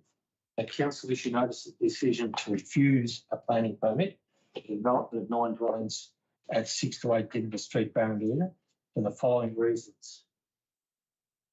The proposal does not adequately respond to the intent and objectives of the Glenwood Home Design Guidelines as required by Section 173 agreement. The extent of the variation to the minimum floor areas of the proposed dwellings results in development outcome that is inconsistent with the established built form and development pattern of Glenwood Estate. The proposed dwellings do not meet the minimum internal floor areas prescribed in the design guidelines. The reduced floor areas, when considered cumulatively across 9 dwellings, result in a development that does not adequately respect the design intent of the estate. The scale and intensity of the proposed development in combination with the reduced dwelling sizes represents an overdevelopment of the site that does not achieve an appropriate balance between increased housing yield and neighbourhood character outcomes. Thank you, Councillor Milburn. We have a seconder? Could I just ask a question, Yes. please, Mayor, the mover? I'm wondering if you might reconsider point 2. I just wonder if that doesn't address any of the future inconsistencies that we've struggled with in relation to that, to those Glenwood home design. Can I cut you off because I won't? I don't intend to, All right. and I can explain the rationale as we go. Okay, so we've got a mover, but we don't have a seconder yet. I'll second it, but I am too interested in the removal of. Seconder. Yeah. Part 2. Councillor Milton, I'm going to go to you as the mover. This might take a while. You've got 10 minutes. 5 minutes. Okay, let's start with the reasons for refusal. I do not support adopting the design guidelines in the context of where we are, because that will open the door to a number of other things that could translate into compromise and agreements that might be made that are outside of our control. Now, simply by accepting or endorsing the documentation does not necessarily require the developer to impose the guidelines on every parcel of land in the contract of sale or as a covenant that applies to that parcel of land.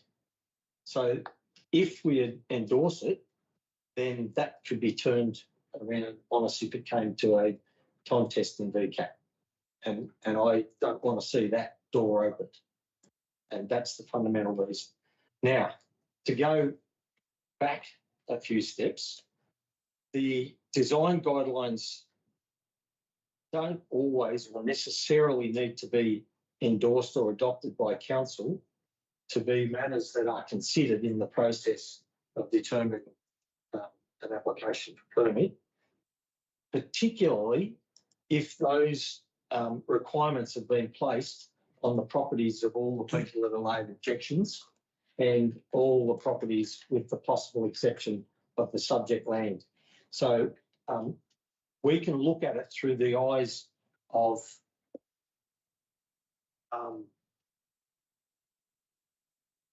the equity and the proper integrity of how the conditions are imposed. If they are imposed and create expectations on a group of people and they are imposed through covenants, then an argument can be put, and it's not always going to be a black and white, yes, you'll win in VCAT or no, you won't. The argument can be put that, you know, it should be that those same provisions apply to the neighbours. So there's an argument that can be placed in that case. Now, it's not a guaranteed win at VCAT, I'll make that very clear, but it's a case where you can run an argument. So, in essence, an argument that says everybody else in the estate has to comply with a set of rules, except for the 2 properties that are being created with 9 lots, doesn't stack up in the equity stakes and in the integrity stuff, and the argument can be run that way. May or may not be successful. And it'll come down to detail and nuance and a whole range of things. Now, issues like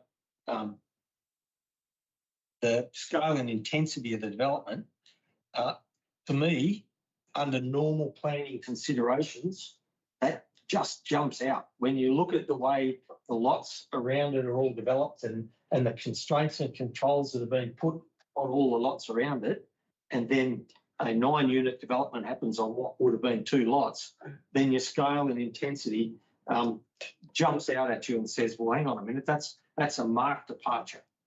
So there is a strong argument that can be run in that, and that's why I think that condition probably stacks up. It may not in itself be enough to win the day at VCAT. We need to remember that VCAT, just because one component or 2 or 3 components of a code don't comply, does not mean under the planning system that something automatically gets knocked over. There's a balancing and a relativity scale assessment that needs to be applied to this sort of stuff as well. So there's probably more conditions that could have been added into this. I didn't exercise my mind onto those because the officers have done their job and they were requested to do this job. So for the purposes of this, it's always going to be a case of if we get into VCAT, we could win, we might not win, and that's often the case. As the old adage goes, when you get into a adversarial position in any form of court, you'll have 2 lawyers, one on each side, and one of them's going to lose. So, you know, that situation is faced. But in my opinion, with what we're faced here, we're faced with a situation where every householder has, or as far as I know, every householder in this vicinity has come out and opposed this. So from that point of view, and in the context of what we've got, I think it's our responsibility to actually refuse this permit and let VCAT make the decision. Thank you, Councillor Mildred. Councillor Hall is the second. Yeah, it does, in the alternate motion, it does give reasons for objecting. And the planning application for the 9 dwellings, there have been 10 objectors received from adjoining properties or nearby owners. The objectors raised concerns over car parking, possible traffic problems, noted stormwater, safety, amenity impacts and other matters relating to the development. However, the alternate motion that's been put forward talks about in the floor areas as prescribed by the Glenwood. It doesn't meet that. So I think there's an argument that people within that have bought in that estate have, would have had a copy of the Glenwood home design guidelines, and there's an expectation that those guidelines are met. And I believe myself, having bought in estates before, and I mean going through doing the due diligence and going through all of that, there's an expectation that all of the purchasers who eventually build their house, do a development in there would prescribe by those guidelines. And so I'm a bit of a strong believer that you should stick to those guidelines. They're bought on that premise, and so that's why I support the motions being put forward. Thank you, Councillor Hall. I'm going to open up to other councillors. Councillor. Thank you, Mr. Mayor. A question through you, possibly to Officer Schultz. The report explicitly says that the proposed development complies with the relevant provisions of the Wodonga planning scheme. Does this alternate motion now demonstrate that the development doesn't comply? Mr. Mayor, so design guidelines and the planning scheme. So in our view, meets the Wodonga planning scheme, but as Councillor Mildred has enunciated, it is contrary to the home design guidelines that Glenwood have registered or had placed in contracts of sale. And I think, as Councillor Mildred has said, and Councillor Hall as well, there's a great expectation of those who brought into the estate that the standards that were set within the guidelines will be maintained throughout the whole of Glenwood.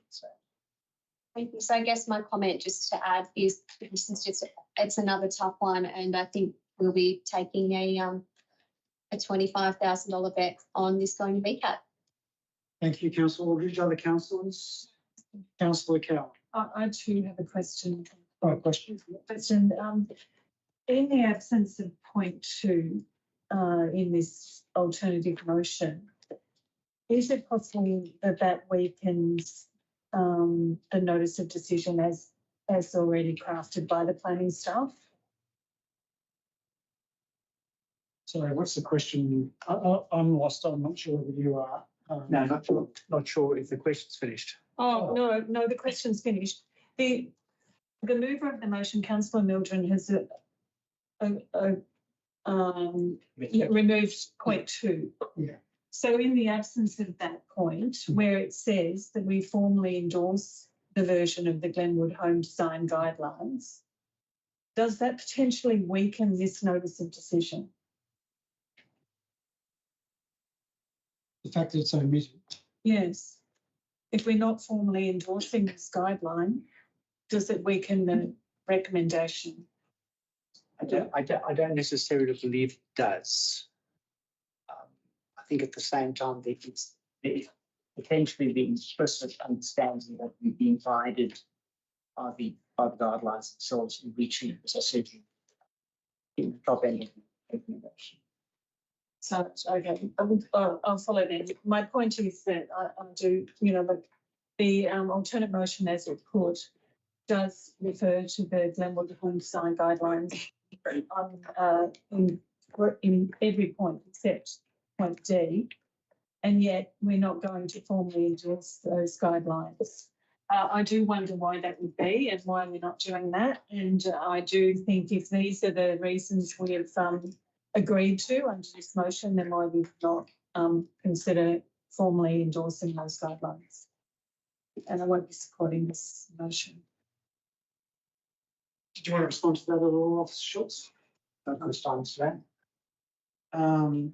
If I could, are there any other councillors before I go to a question? Councillor Knight? I concur with Councillor Cowan. I might be my lack of knowledge, but I don't understand when you refer to something 3 different times, how you can then drop off actually endorsing it. And as Councillor Hall also said, most of those other homes have obeyed those rules and guidelines and built their houses.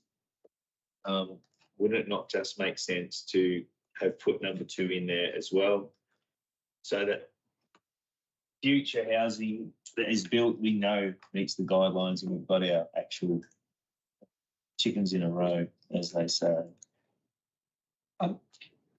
No doubt Councillor Mildren will respond in his right of reply. I can answer the question too. If I could ask a question first and then go to his right of reply. It sort of goes a bit to the point that Councillor Hall was making, and it's about implied versus explicit. So to Officer Schultz, would it be your assessment that, notwithstanding whether council has evidence of having endorsed the guidelines or not, that just by application through the development of the estate, the guidelines have been adhered to, and you could argue very much so that they have, as a minimum, there's implied endorsement, just by the mere fact that we've got a development that's abided by those guidelines and we haven't rejected any applications other than the one today. Would that be a fair assessment, that there's at least an implied endorsement? Putting on the spot, Mr. Mayor, that I would have thought that the fact that the design guidelines have been in place for probably the best part of 15 years or thereabouts.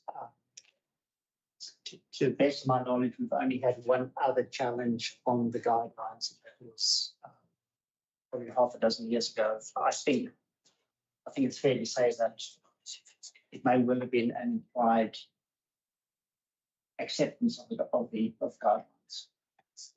So if that's the case, isn't in fact important or not whether it's implied or explicit? The fact that the councillors did request that those changes be made or that it be included in an alternate, and my staff have included, Mr. Mayor, I would take that on notice if I may. Right. Thank you for those responses. I'm going to go to Councillor Mildren with his right of reply. Thank you, Mr. Mayor. I went to some lengths to try to explain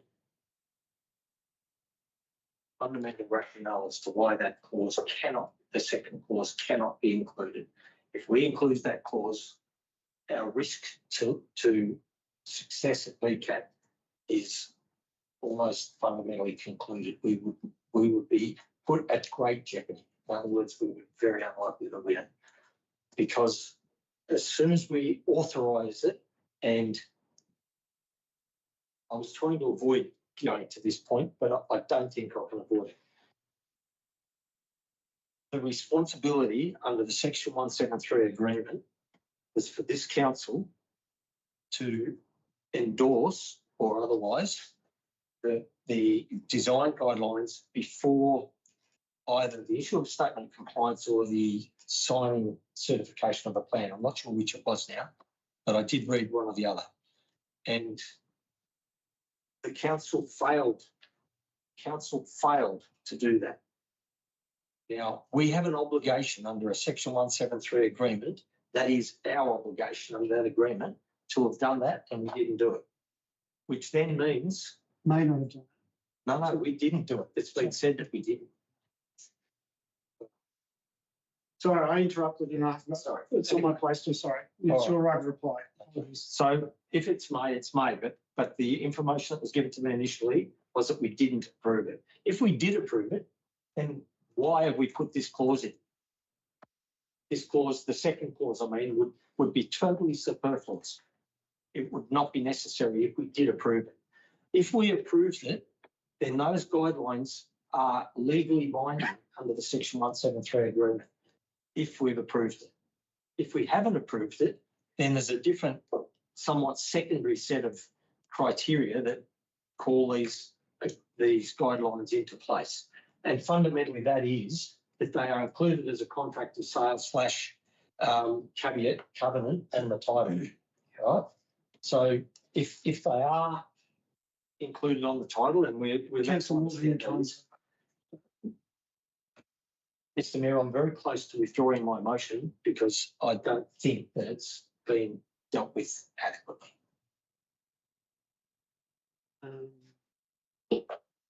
Can I just ask how it's not being dealt adequately? Because I haven't had an opportunity to clarify the questions where other councillors didn't grasp what I was trying to say in the first instance. The opportunity to do so was within your right of reply, which had been given 2 minutes ago. So, CEO. So on having concluded your right of reply, I'm going to put the motion to a vote. All those in favour? Councillor Hall, Councillor Quilty, Councillor Knight, Councillor Mildred, Councillor Goble, all those against, Councillor Aldridge, all those against? Councillor Cowan, the motion is carried. Thank you. 9.7 is a request to amend Section 173 agreement, Lot 1 of PS 645. Which you can vote in either. We have got the recommendation and an alternative motion. Sorry, an alternative substitute.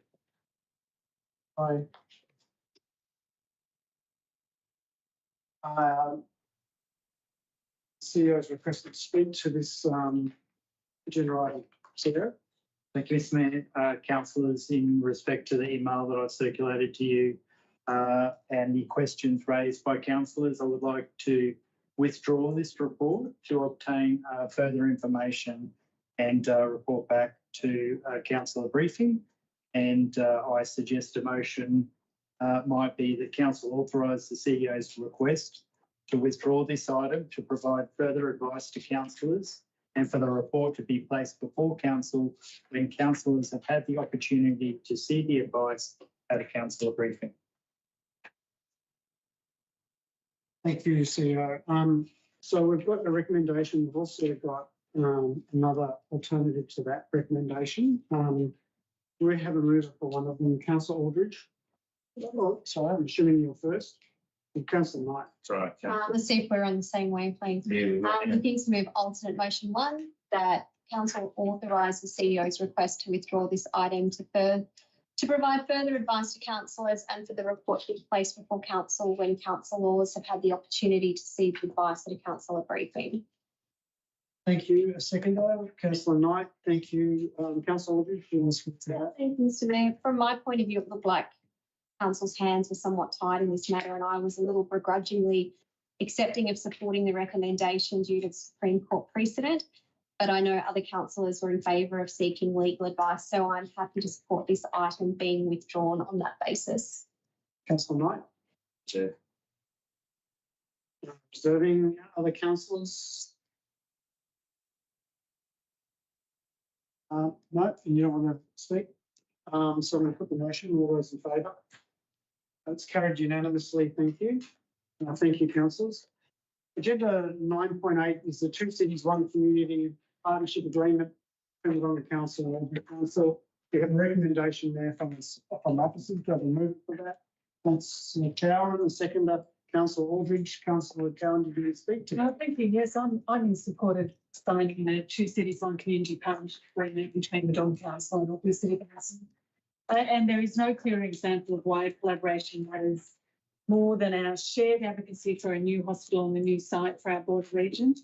Health does not stop at the river. Our workforce lives on one side and works on the other. Our population is growing and our health infrastructure must keep pace. And when Albury and Wodonga advocate together with the wider region, we demonstrate to both state governments that this is not a localised issue. It is a regional necessity. A united voice strengthens our credibility. It shows that this is not political positioning, but shared evidence-based planning. And beyond health, this partnership strengthens our economic resilience and shared commitment to the best for our border city. This agreement formalises the spirit of cooperation and strengthens our collective advocacy for our economy, for our health system, for our community's future assets, and collaboration is essential for our two communities. Good. Thank you, Councillor Cowan. Councillor Aldridge. Thank you, Mr Mayor. I've always been a strong supporter of Two Cities, One Community, and I think most people across Albury and Wodonga would agree we're at our best when we work together. This partnership has delivered some fantastic outcomes for our community over many years. It's fair to say this partnership agreement has been dragged out a bit for various reasons, including the Lake Hume Ward by-election. The only real change is aligning it with our Wodonga 2050 Community Strategic Plan and authorising the Mayor to sign. Everything else continues the collaborative approach that has served both cities so well. Our communities don't stop at the border. We share facilities, jobs, transport routes, services and daily life. A formal agreement gives us structure, accountability and makes it clear how we keep advancing the big projects and priorities that benefit both sides of the river. Without it, we risk losing momentum or ending up with different interpretations of where we're heading. I'm looking forward to both councillor groups coming together for a planning day. And so for these reasons, I support the recommendation and look forward to continuing this important partnership. Thank you, Councillor Aldridge. Other councillors like to speak to it? Councillor Meldrum, as the previous signatory to the existing MOU, would you like to sign it? Would you like to speak to it? I don't know whether I actually was a signatory to it. I probably got the vote on it.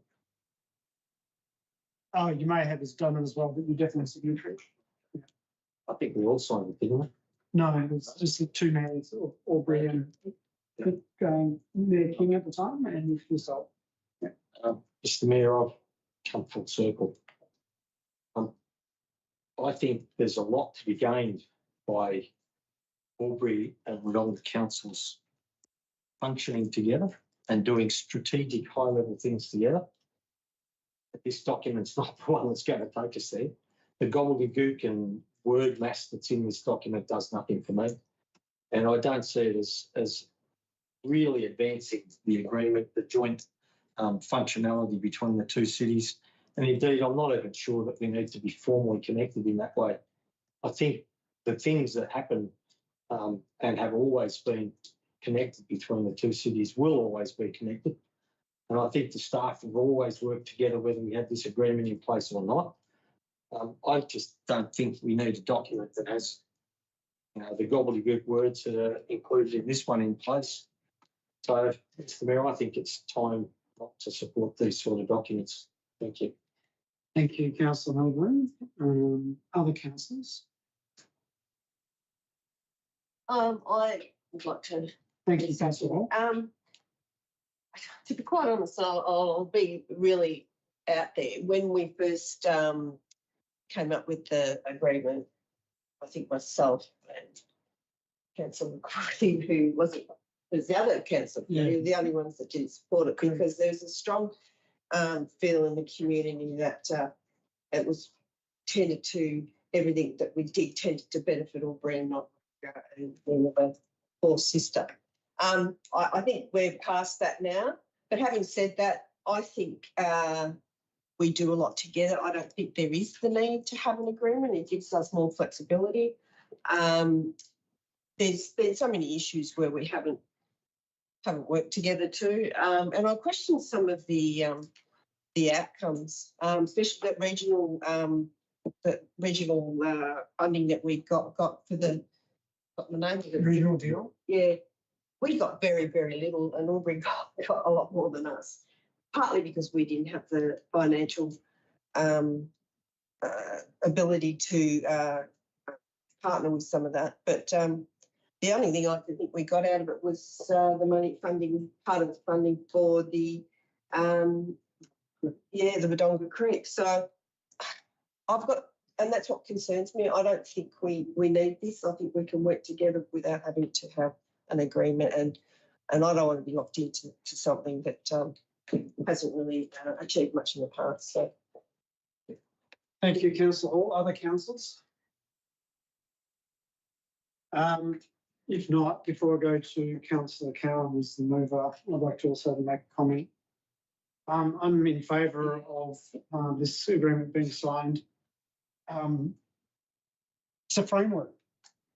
It's a framework that creates a shared understanding around our objectives of working Albury and Wodonga together on initiatives that each individual council itself agrees on, not that we would be bound by what Albury wants or Albury would be bound by what Wodonga wants, but it's about a partnership.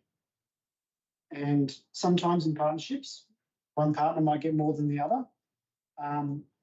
Contrary to Councillor Hall's comments, I have a different view on the regional partnership deal, and TAFE was a major beneficiary of the regional partnership deal, receiving, I think, in excess of $20 million of funding, which supports not just TAFE but Logic. So I'll be supporting this motion moved by Councillor Cowan. Councillor Cowan, I'm going to use the right of reply. Thank you, Mr. Mayor. You made it sound like a messy divorce there for a little while, but I think it's important that this partnership is seen as a collaborative one, and what's good for Albury is good for Wodonga in many senses. And it provides form and structure to our partnership, and some of the benefits of the previous agreement include our Albury Wodonga Destination Management Plan, our Albury Wodonga Sport and Recreation Strategy, regional deal. Whilst we might argue about how that was split, nonetheless, two of us came together for that, and we wouldn't have got it without that. The regional national environment strategy, our smart communities strategy, Albury Wodonga Regional Economic Development Strategy, Visit Albury Wodonga, Invest Albury Wodonga. There's lots of reasons for us to be seen as one city, and this partnership agreement is a signature on a paper that signifies to our community that we are one city. Thank you, Councillor Cowan. I'm going to put it to a vote. All those in favour of the motion, Councillor Cowan, Councillor Aldridge, Councillor Knight, Councillor Goble. Those against, Councillor Coulson, Councillor Morgan, Councillor Hall. The motion is carried. Thank you, Councillor Cowan. We've got agenda item 10, reports and noting. There are nil. Agenda item 11 is reports for information, record of councillor meetings. Just solve me for a second on each component. It's for information only. Is there any comments or questions on reports for information? If not, I'm going to move to 11.2, which is the decisions to register. Any comments or questions on 11.2? Last calls? No? Agenda item 12 is notice of motion. There are none. General business. I'm going to invite councillors who might want to raise issues under general business. While councillors are thinking, I'm just going to a shout out, given the recent events at Tauranga with the fires. Really, it's a shout out to our many volunteers and community organisations. Possibly too many to list, actually, that contributed to the support of the ERC, and also a special shout out to our staff, Director Schultz, who managed that process while the CEO was on leave, and to his staff, particularly Richard Lamb, for the excellent support that this council, along with our many community members and organisations, did in support of a neighbouring council, the residents that had to evacuate due to those fires. So just that, and also just a special note, those may have seen that a very special member of our community sadly passed a week and a half ago after having received a Order of Australia medal for their contribution to business, and that's Max Love. So Max lived to his mid-90s. It was a life very well lived.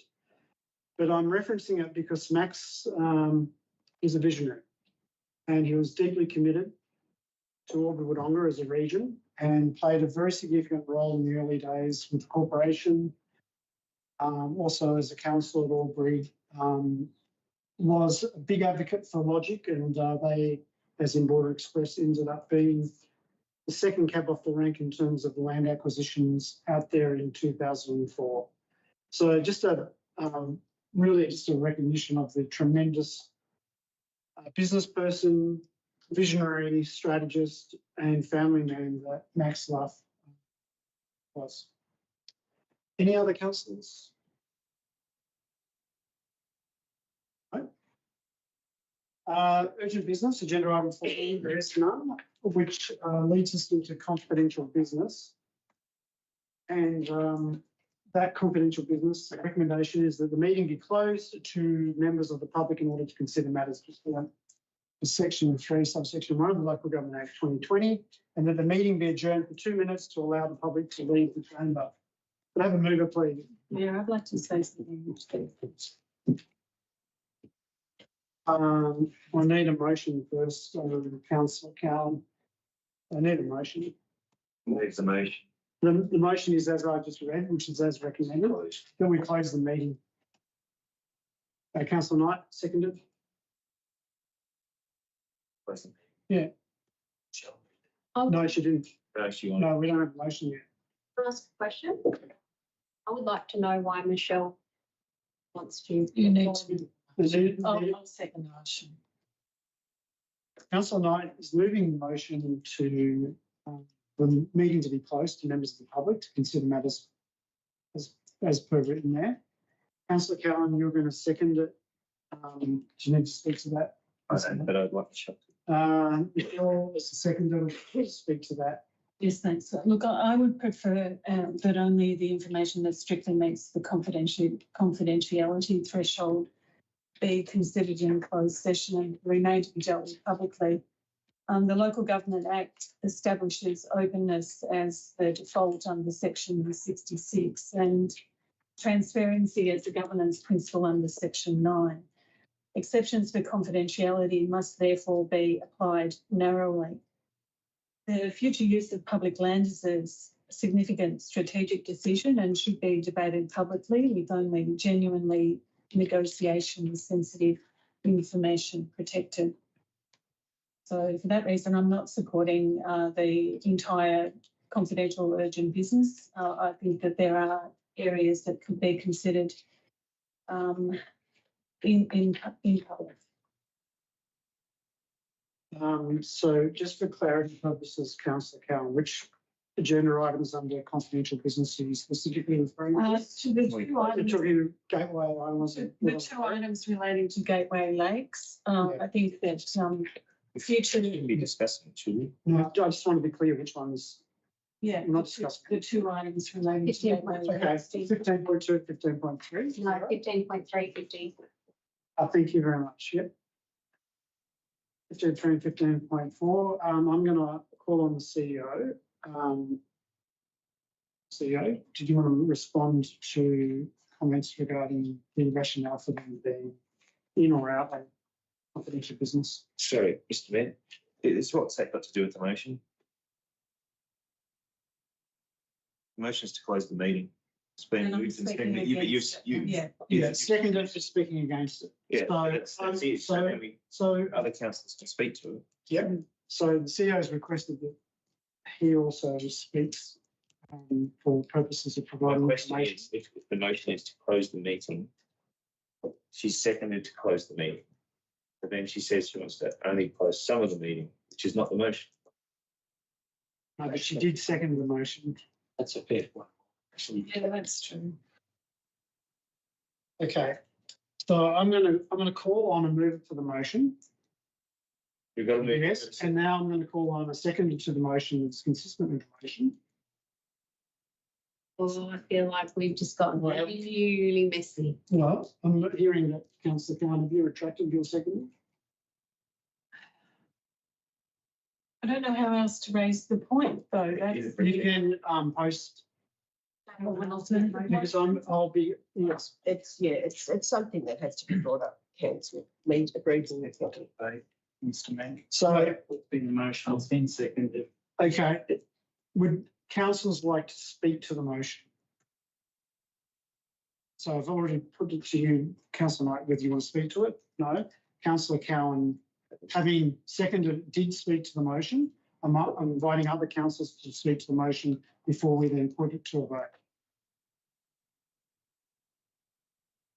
Hi. All right, sorry, Councillor Gordon. No, I'm keen to have a conversation about this further and get some justification from Matt, perhaps. I'd like to give Matt the opportunity to respond. Once again, relevance to the motion. So we've got a mover and a seconder, and like any other motion, there's an opportunity for councillors to speak for or against why they would support the motion. And there is an opportunity for a councillor to move an amendment to the motion. Yes, there is too, which hasn't yet happened. Just about to. Right. Well, I'm inviting other councillors to speak either for or against the motion or to foreshadow an alternative. Mr. Mayor, can I move an amendment to the motion? Yes, for the purposes of conversation, I'll move an amendment to the motion that the items 15.3 and 15.4 be removed from confidential for discussion purposes, the reports stay as they are, and be considered when we return back to open council. Have a left open council. Question? Councillor Aldridge. Matt, are we allowed to do that? Is So- it the implement? So I would argue that amendment, I need some governance advice here, that suggested amendment is substantially different from the recommendation. It's not opposing that. I just wanted to close the meeting. I'm now going to invite the CEO to comment. Can I suggest that you might need a seconder for my motion, my amendment? I think we'd agree with it. And if nobody agrees to it, it falls over. I'm still debating whether it qualifies as an amendment because I believe that it's substantially different. And I think I'm going to uphold that view. CEO? Mr. Mayor, I think this is a discussion for a briefing. Staff assess confidential reports in respect to the provisions under the Act. The explanation is clearly listed there and staff stand by that. If council is going to make a decision to the alternative, there may be an ability to discuss matters, but it's going to be very careful not to cross the line into the content of the report that is confidential. I recommend that the matters are continued to deal with in confidential. We make a significant effort to make sure the title of the report is published and that each confidential item has a public component which is released at the end to provide transparency to the community on that information. The assessment as per confidential is as per the Act and is my assessment of whether those reports are compliant. Staff provide that in their draft reports, and I'm very supportive of the staff's assessment of the confidential nature of the items before council. I'm going to invite any other councillors for comment or question before putting the motion or going back to Councillor White for right reply.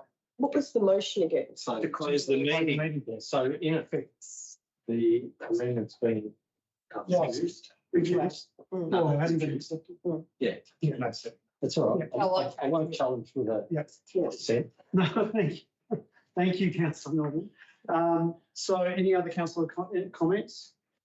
If not, I'm going to put the motion that the meeting be closed to members of the public. Also, unless you want to write a reply. Put the motion. No. Motion will be put. All those in favour? Councillor Knight, Councillor Norton, Councillor Goble, Councillor Hall, all those and Councillor Quilty. All those against, Councillor Aldridge, Councillor Cowan, the motion is carried. We're now in confidential business. 2 minutes, I mean.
We're back in. Live. Welcome back to everyone who's still with us online. Agenda item 17.2 is to adopt the in-camera recommendations. The recommendations of the closed meeting of council be adopted. Could I please have a mover? Councillor Hall and seconder. Councillor Quilty, all those in favour? That's carried unanimously, which then brings us to agenda item 17.3, which is the public release of information. CEO, I'll get you to read the first few, and then on the last item, I have the director will read that. Thank you. Mr. Mayor, in relation to item 15.2, proposed special charges scheme, provision of upgraded infrastructure, Mitchel Street Precinct, Ebden. The public component of the resolution is that the Chief Executive Officer be authorised to give public notice and undertake all administrative tasks necessary in accordance with Section 163 of the Local Government Act 1989, that it intends to declare a special charge under Section 1631 of the said Act for the purposes of defraying the costs associated with the installation of a new reticulated sewer system in accordance with the standards set by North East Water as set out in Attachment 1, Resolution 1, and Attachment 2, public notice to this report. And 2, council notes that public notice will only commence once the detailed design works has been completed and the estimated cost of the preferred system is confirmed. And 3, at the conclusion of the community engagement process and no later than the council meeting scheduled for June 22, 2026, unless later, if so resolved by the council, a further report be presented to the council detailing the outcomes of the submissions received and that the final determination be made on this matter. In relation to item 15.3, is Wodonga, Gateway Island, Wodonga Quarry, options for consideration. The public component of the recommendation is that the Chief Executive Officer be authorised to engage consultants to undertake due diligence related to the Wodonga Quarry site and to advise the council on the preferred future use of the site. Item 15.4, Gateway Island Multicultural Community Farm identified relocation site, did not have a public component to that resolution. Item 15.5, Director Quill. In relation to item 15.5, which relates to the independent advisor for the CEO Employment and Remuneration procurement, the council resolution, the public council resolution, is council notes the completion of the procurement process for independent advisory services to the Chief Executive Officer. Employment and Remuneration Advisory Committee will require additional time and therefore reappoints Margaret Devlin as independent advisor to the committee until 31 August 2026 or sooner if the procurement process concludes earlier, to ensure continuity of advice while councillors continue consideration of the procurement outcome. Thank you, Director Quill. Agenda item 17.4 is the chairperson to close the meeting. I'd like to declare the meeting closed at